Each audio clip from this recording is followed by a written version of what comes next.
నమస్కారం. ETV life ఆధ్యాత్మిక channel ప్రేక్షకులకు సంక్రాంతి శుభాకాంక్షలు. సంక్రాంతి అంటే ముగ్గుల పండుగ.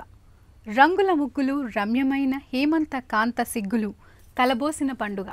ధనుర్మాస ఆరంభం నుంచి మొదలుకొని సంక్రాంతి నాటి రథం ముగ్గు వరకు ముగ్ధ మోహనమైన ముగ్గుల పరంపర కొనసాగుతుంది. ఆకాశాన్ని, తారల్ని, చంద్రుణ్ణి ఎలా విడదీసి చూడలేమో, సంక్రాంతిని, ముగ్గుల్ని, గొబ్బెమ్మల్ని విడివిడిగా దర్శించలేము. సంక్రాంతి సంబరాలు ముగ్గు మురిపాలతో ముడిపడి ఉంటాయి. రారండోయ్ ముగ్గులు వేద్దాం అన్నట్టుగా ఊరువాడ సంక్రాంతి శోభతో, ముగ్గుల సందళ్లతో పరవళ్లు తొక్కుతున్నాయి. ముగ్గంటే కాసింత బియ్యపిండి, కొంచెం సున్నపు పొడి, రంగుల మేళవింపు కాదు. ముగ్గంటే అనంతమైన భావాల కలనేత. ముగ్గు నేపథ్యంగా ఎన్నో పౌరాణిక, చారిత్రక, కళాత్మక, ఖగోళ జీవన సందేశాత్మక సంగతులున్నాయి. ఈ ముగ్గుల పండుగ నాడు ముగ్గుల విశేషాల్ని ముగ్గుల సంక్రాంతి అనే ప్రత్యేక కార్యక్రమంలో అవలోకిద్దాం.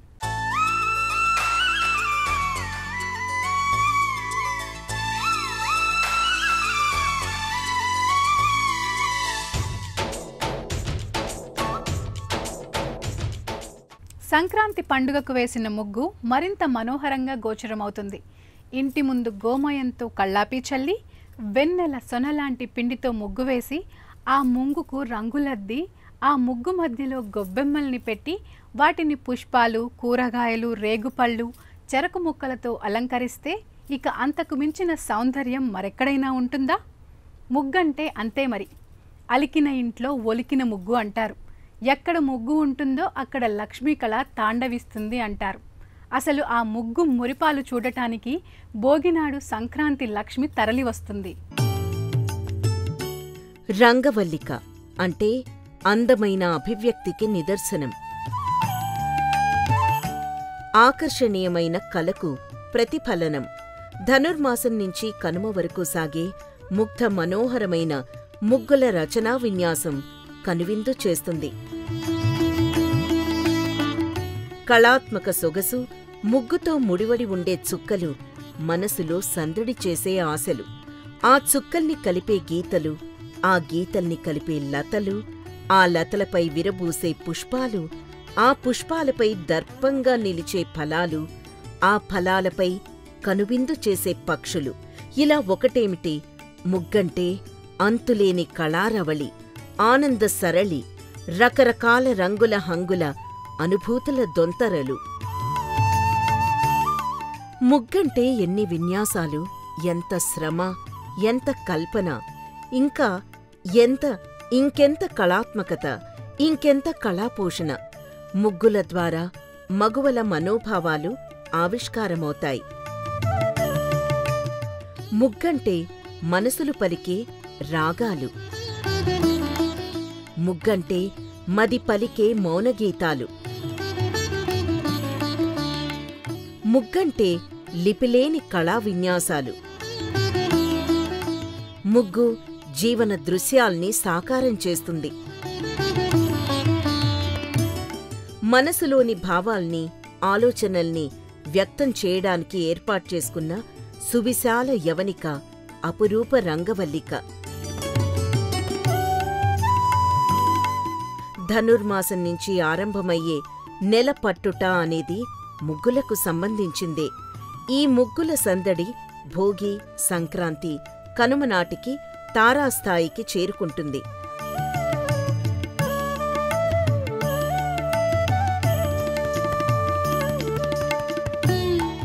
అన్నపూర్ణమ్మ చేతిలో అక్షయపాత్రల, మోహినీదేవి చేతిలో అమృత కలశంలా సంక్రాంతి తరుణంలో మగువ చేతిలో ముగ్గు పిండి గిన్నె దర్శనీయమవుతుంది.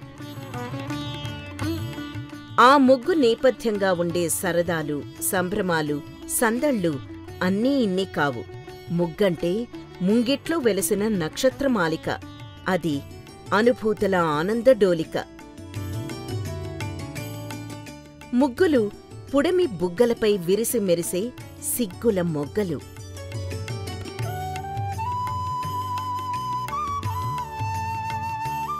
ప్రకృతి స్ఫూర్తితో ఊపిరిపోసుకున్న ఆకర్షణీయమైన కళ ముగ్గులు తీర్చిదిద్దడం. ఆ సృజనాత్మక రీతికి మగువే పట్టపురాణి.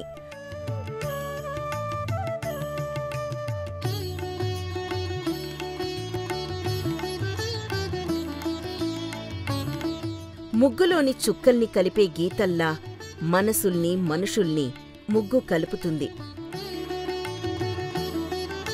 ముగ్గు మనకు ఎంతో పాఠం నేర్పుతుంది, జీవన సందేశాన్ని అందిస్తుంది.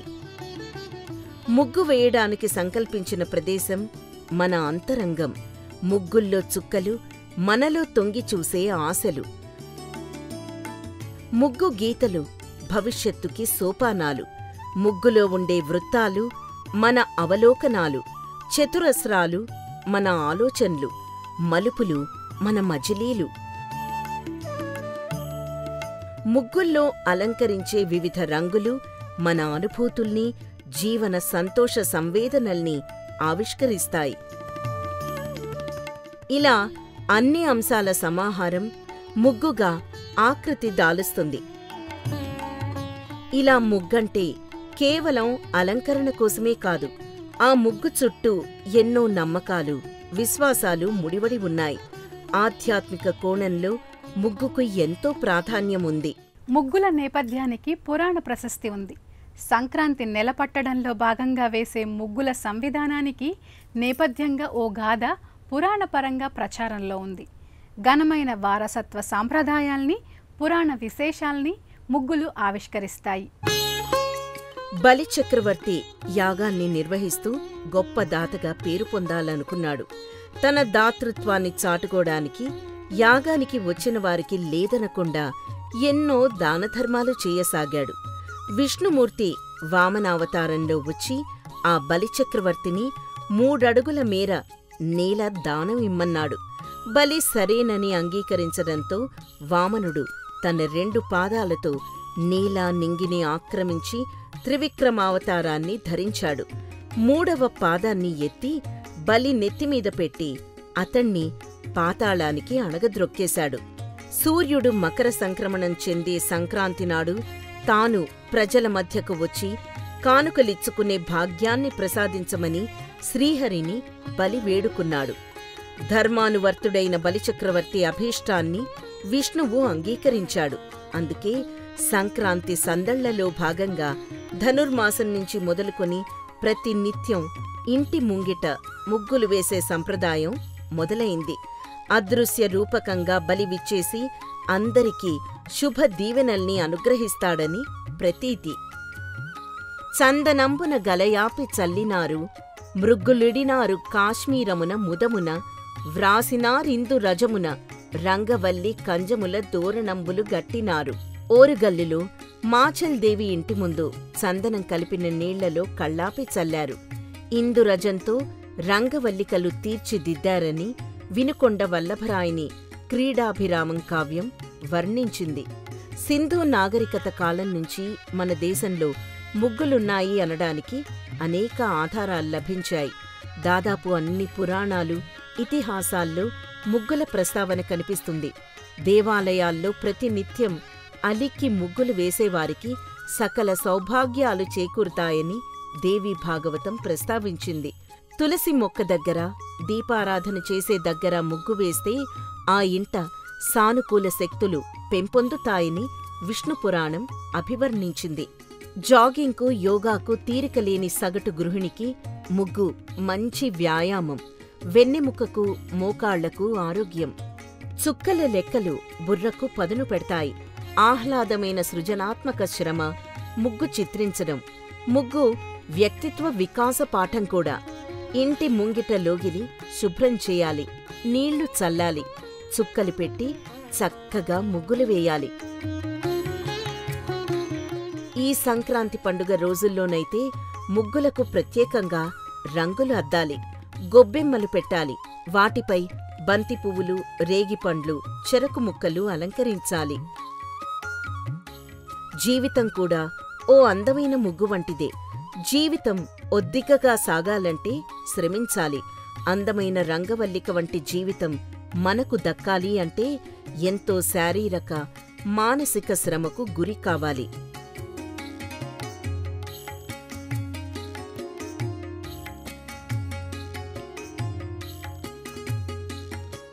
ముగ్గు వేయడంలో ఎంత ఒడుపు ఉండాలో జీవితంలో ఎదురయ్యే వివిధ రకాల సమస్యల్ని చాకచక్యంగా పరిష్కరించుకోవడానికి అంతే నేర్పు కావాలి. మహిళలకు సహజంగా ఓర్పు, ఓరిమి, సహనం ఎక్కువ. ముగ్గు నేర్పిన పాఠాల వల్ల ఇది సాకారమవుతుందా అనే సందేహం కూడా లేకపోలేదు. సంక్రాంతి ముగ్గుల చిత్రికలో ఎవరికి వారే పోటీ పడతారు. అలాగే చదువుల్లో, వృత్తి, ఉద్యోగాల్లో ఎదురయ్యే సవాళ్లకు ముగ్గుల పోటీ ప్రతీక. జీవన సమరంలో ఎదుర్కొనే పోటీకి మహిళల్ని ముగ్గుల పోటీలు సమాయత్తం చేస్తాయి. నిలవాలి, గెలవాలి, విజేతగా మిగలాలి. ఈ తరహా కార్యదక్షతకు ముగ్గు పాఠం చెబుతుంది. జీవితంలో ఎలాంటి పరిస్థితినైనా ఎదుర్కోవాలని ముగ్గు అవగతం చేస్తుంది. వారాల తరబడి ముగ్గును సాధన చేసి దానిని మనసులోకి ప్రతిఫలింపజేసుకుని ఆ ముగ్గును మహిళలు నేలపై చిత్రీకరిస్తారు. ఆ ముగ్గును రంగులతో ముస్తాబు చేసి పువ్వుల్ని అలంకరిస్తారు. నేత్రానందకరంగా ఆకట్టుకుని మురిపించే ముగ్ధ మోహనమైన ఆ ముగ్గు ఆయుష్షు కేవలం ఒక్కరోజే. ఏ చేతులతోనైతే అందంగా, హృద్యంగా ముగ్గును తీర్చిదిద్దుతారో అదే చేతులతో మరుసటి రోజు ఉదయాన్నే ఆ ముగ్గును నీళ్లు పోసి కడిగేస్తాం. ఆ స్థానంలో మరో ముగ్గు ప్రత్యక్షమవుతుంది. ముత్యాల ముగ్గైనా, రత్నాల రంగవల్లికైనా దాని జీవితం ఒక్కరోజే. జీవితం క్షణభంగురం, అశాశ్వతం. ఈ లోకంలో ఏదీ శాశ్వతం కాదు. ఉన్నన్నాళ్ళు మంచితనం, మానవత్వం అనే రంగుల హంగులతో అందర్నీ ఆకట్టుకోవాలి. మన ప్రవర్తన ద్వారా అందర్నీ ఆకర్షించాలి. ఆ తర్వాత మన దారిన మనం వెళ్ళిపోవాలి. ఇంతటి నిగూఢమైన తాత్వికత, మార్మికత సంక్రాంతి ముగ్గులో ఒదిగి ఉంది. సంక్రాంతి నాడు రథం ముగ్గు వేస్తారు. ఇంటి ముందు వేసిన రథం ముగ్గును పక్కింటి ముగ్గులతో కలుపుతూ పోతారు. ఇది సమైక్య సహజీవన సందేశం. కలసి ఉంటే కలదు సుఖం, కలిమే మన బలం అనే సత్యాల్ని ఈ ప్రక్రియ చాటి చెబుతుంది. ముగ్గు చెప్పే అచ్చట్లు, ముచ్చట్లు ఎన్నో. ముగ్గు వేయడం అంటే నేలతల్లికి మనం చేసే నమస్కారం. మగువ చూపే కళా సంస్కారం. రంగవల్లిక మగువలకు మాత్రమే దక్కిన అపురూప ఆస్తి. హేమంత కాలపు ముగ్గు స్వాగతం పలుకుతుంది. ఆ నుంచి బండిరా వరకు ప్రతి తెలుగు అక్షరం అందంగా, ఒద్దికగా, పొందిక అచ్చం చిన్నారి రంగవల్లికలానే ఉంటుంది. భాషామ తల్లికి దస్తూరి తిలకం దిద్దినట్టుగా, తెలుగు కళావాణి గళసీమలో అక్షరమాలికలు అల్లినట్టుగా మన తెలుగు అక్షరాల తోరణం అలరేస్తుంది. నాగరికత స్పష్టమైన రూపాన్ని సంతరించుకున్న సమయానికే రకరకాల ముగ్గులున్నాయి. సింధు నాగరికత తవ్వకాల్లో స్వస్తిక్ ముగ్గులు, త్రికోణాల ముగ్గులు బయటపడ్డాయి. అందం కోసం, అలంకరణ కోసమే కాకుండా మన ప్రాచీనులు ప్రధానంగా ముగ్గుల్ని ఆధ్యాత్మిక కోణం నుంచి పరిశీలించారు. అలౌకికమైన ప్రయోగాలకు, ఆకాంక్షలకు ముగ్గుల్ని వినియోగించుకున్నారు. ముగ్గులకు సంబంధించి రకరకాల నమ్మకాలు విస్తృత వ్యాప్తిలో ఉన్నాయి. దేవతార్చనలు, శుభకార్యాలు, పంక్తి భోజనాలు, యజ్ఞయాగాదులు, నోములు, వ్రతాలు, నిత్య దీపారాధనలు ఇలా అన్ని విశేషాలలో ముగ్గుకు మన ఆర్ష సంప్రదాయంలో ఎంతో ప్రాముఖ్యం ఉంది. శుభకార్యాల్లో ముగ్గు వేయడం తొలి ప్రక్రియ. ముగ్గు వేయడమంటే సానుకూల శక్తుల్ని స్వాగతించడం, ప్రతికూల శక్తుల్ని పారద్రోలడం. ముగ్గంటే శ్రీ మహాలక్ష్మీదేవికి ఎంతో ఇష్టమని చెబుతారు. రంగవల్లికల్ని ఇంటి ముంగిట తీర్చిదిద్దిన ఇంట్లోకి మాత్రమే ఆమె ప్రవేశిస్తుందంటారు. దేశమంతా వ్యాపించిన ముగ్గులకు వేర్వేరు భాషల్లో వేర్వేరు పేర్లున్నాయి.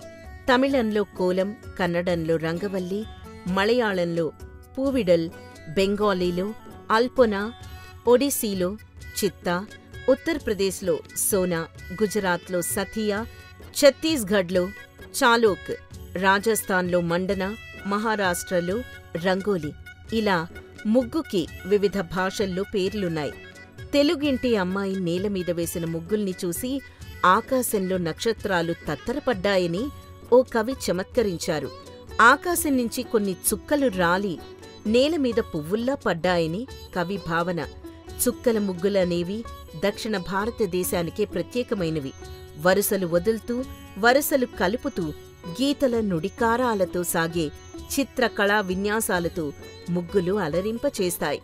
సీతమ్మ వాకిట్లో సిరి చందనాల ముగ్గు, కృష్ణుడు తమ ఇంటికి తరలి వస్తాడని ఇంటి ముందు గోపాదాల ముగ్గు, లక్ష్మీదేవి ముంగిట దివ్య పద్మాల ముగ్గు, సంక్రాంతి లక్ష్మికి సాదరపూర్వక ఆహ్వానం పలికే సిరుల ముత్యాల ముగ్గు. సందర్భాన్ని, సన్నివేశాన్ని, తరుణాన్ని బట్టి ముగ్గు రూపలావణ్యాలు మారిపోతాయి. ఆ ముగ్గు ద్వారా చెప్పే సందేశాలు కూడా పరివర్తన చెందుతాయి. ముగ్గంటే కేవలం నేలమీద వేసే గీతలు, చుక్కల కలయిక మాత్రమే కాదు. అది చిత్రలిపి, చిత్తలిపి, చిత్రమైన లిపి. మనసు పలికే భావగరిమకు, మూగ మనసుల అలజడుల సవ్వడులకు ముగ్గు ప్రతీక. ముగ్గు వేసి దానికి రెండు వైపులా రెండేసి అడ్డగీతలు గీస్తే అక్కడ మంగళకరమైన భావాలు కొలువుతీర్తాయి. ముగ్గు వేశాక అడ్డుగీతలు గీయకపోతే ఆ ఇంట్లోకి ప్రతికూల భావాలు ప్రవేశిస్తాయంటారు. లక్ష్మీదేవిని మన ఇంట్లో భక్తితో కట్టడి చేయడానికి ముగ్గుకు నలువైపులా అడ్డగీతలు గీస్తారు. ముగ్గుల వెనుక అనేక శాస్త్రీయ రహస్యాలున్నాయి. విజ్ఞాన శాస్త్రం, మంత్ర, తంత్ర శాస్త్రాలున్నాయి. మంత్రశాస్త్రంలో వాడే యంత్రాలన్నీ ముగ్గులే. వీటిలో బాగా ప్రఖ్యాతిగాంచింది శ్రీచక్రం. శ్రీచక్రంలో 72 త్రికోణాలు ఉంటాయి. అంతరంగంలో ఎన్నో ఉపకోణాలు ఉంటాయి. తంత్రశాస్త్రంలో వేసే ముగ్గులు, గీతలు కోణాలుగా మాత్రమే ఉంటాయి. భూమిలోని విద్యుత్ శక్తిని నియంత్రించడానికి వెలికితీసి మానవ శరీరంతో అనుసంధానించడానికి ఎన్నో ప్రయత్నాలు జరిగాయి. వాటి ఫలితంగా యంత్రాల రూపంలో ఉన్న ముగ్గులు ఆకృతి దాల్చాయి. సాంకేతిక పరిభాషలో చెప్పాలంటే ముగ్గులనేవి నేటి ఎలక్ట్రానిక్స్లో సర్క్యూట్ బోర్డుల్లాంటివి. ఖగోళ శాస్త్రంలో నక్షత్ర, గ్రహమండలాలకు, రసాయన శాస్త్రంలో స్ఫటిక రూపాలకు ముగ్గులు సంకేత రూపాలు. కాల్చిన సున్నపురాతి పొడిలో అంటే కాల్షియం ఆక్సైడ్లో వరిపిండి కలిపి ముగ్గు తయారు చేస్తారు. అయితే ఇంట్లో దేవుడి మందిర సమక్షంలో, దేవాలయాల ముంగిట వేసే ముగ్గుల్లో కేవలం బియ్యపిండినే వినియోగించాలనే సంప్రదాయం ఉంది. ఇంటి బయట పెరట్లో, ఇతర ప్రదేశాల్లో వేసే ముగ్గుల్లో సున్నపు రాతిపొడి ఉంటుంది. సున్నంలో వివిధ రకాల రంగు పదార్థాలు కలిపి రంగు ముగ్గును తయారు చేస్తారు. ఎరుపు రంగుకు కుంకుమ, ఆకుపచ్చకు కొన్ని రకాల ఆకుల్ని ఎండబెట్టి తయారు చేసుకున్న పొడి కలుపుతారు. సున్నపు పొడి ఘాటుకు సూక్ష్మజీవులు నశిస్తాయి. ఇంటి ముందు గుల్ల సున్నంతో పెద్ద ముగ్గు వేస్తే ఒక్క సూక్ష్మ క్రిమి కూడా గుమ్మం దాటి లోపలికి రాలేదు. బియ్యపు పిండితో ముగ్గు వేయడం వల్ల చీమలు, పురుగులు వంటి జీవులు దానిని ఆహారంగా స్వీకరిస్తాయి. ఒకప్పుడు పొయ్యి మీద ముగ్గు వేసిన తర్వాతే వంట చేసేవారు. అందరూ భోజనాలు చేశాక మళ్లీ పొయ్యిని అలికి ముగ్గు పెట్టేవారు. దాంతో ఆ ప్రదేశం శుద్ధి అయినట్టు భావిస్తారు. ముగ్గనేది ఓ సందేశం, సంకేతం, అన్నింటికీ మించి సాంప్రదాయాల సమ్మేళనం. ముగ్గు నేపథ్యంగా ఎన్నో రికార్డులు, మరెన్నో ఆశ్చర్యకరమైన అంశాలు నమోదయ్యాయి. ముగ్గు కళకు నవ్యతను, సామాజిక సందేశాన్ని ఆపాదించి జన చైతన్యం కోసం వినియోగించుకుంటున్నారు. ఇది ఆహ్వానించదగిన పరిణామం. ముగ్గులనేవి సంక్రాంతి సరదాలకి పరిమితం కాలేదు. సందేశ మాధ్యమంగా ముగ్గు ఉపయుక్తమవుతుంది. బ్రహ్మకుమారి ఈశ్వరీయ విశ్వవిద్యాలయ ప్రతినిధులు ప్రపంచ శాంతిని కాంక్షిస్తూ ప్రపంచంలోనే అతి పెద్ద ముగ్గు వేసి గిన్నిస్ రికార్డును నమోదు చేశారు. దాదాపు 10,000 చదరపు మీటర్ల ఆవరణలో 20,000 కిలోల ముగ్గుని ఉపయోగించి మహావిరాట్ రూప ముగ్గును చిత్రీకరించారు. స్వచ్ఛ భారత్, గంగానది ప్రక్షాళన, అక్షరాస్యత, బాల్య వివాహాల నిరోధం, ఆడపిల్లల సంరక్షణ, మహిళా సాధికారత, గ్రామీణ స్వావలంబన వంటి అంశాల నేపథ్యంగా వివిధ రకాల ముగ్గుల్ని సృష్టించి వాటి ద్వారా ప్రజా చైతన్యాన్ని తీసుకువస్తున్నారు. ముగ్గు కేవలం పండగలకే వర్తించదని, సామాజిక జాగృతికి కూడా ఉపయోగపడుతుందని ఈ ఉదంతాలు స్పష్టం చేస్తున్నాయి. పంట చేలను ఆశ్రయించుకున్న సూక్ష్మజీవులు పంటతో పాటే ఇళ్లకు తరలి వస్తాయి. వాటిని నిరోధించడానికి క్రిమి సంహారక గుణం కలిగిన ఆవు పేడతో కళ్ళాపి చల్లి గుల్ల సున్నంతో ముగ్గు వేయడం మనకు ఆచారంగా స్థిరపడింది. సంక్రాంతికి వేసే ముగ్గుల్లో భోగినాడు వేసే చాప ముగ్గు ప్రశస్తమైంది. మకర సంక్రమణ పురుషుడు దీనిపై అధిష్ఠిస్తాడనేది నమ్మకం. అలాగే కనుమ రోజు వేసే రథం ముగ్గు జీవన మార్మికతను సూచిస్తుంది. రథం అనేది శరీర రథానికి సంకేతం. ఆత్మ శరీరమనే రథంలో ఊరేగాక తన కాలం పరిసమాప్తి అయ్యాక పరమాత్మలో విలీనమవుతుంది. రథస్థం కేశవం దృష్ట్వా పునర్జన్మన విద్యతే అంటారు. శరీర రథంలోని ఆత్మ పరమాత్మలో సంలీనమవుతుంది. అప్పుడు ఆత్మ మనోరథం నెరవేరుతుంది. తెలుగింటి ఆడపడుచుల ఆత్మీయ నేస్తం ముగ్గు. అది ఆడబిడ్డలకు పుట్టింటి నుంచి సంక్రమించిన వారసత్వ ఆస్తి. కాలం మారినా తరాలు తరిగినా ముగ్గు మోహనత్వం వన్నె తగ్గలేదు. ముగ్గు లేనిదే ముచ్చటలేదు, కళ కాంతి లేదు, అంతెందుకు సంక్రాంతే లేదు. ముగ్గు మహాలక్ష్మిని మనసారా ప్రతినిత్యం మన ఇంటి ముందు నిలుపుదాం. సంక్రాంతి శుభాకాంక్షలతో సెలవు. నమస్కారం.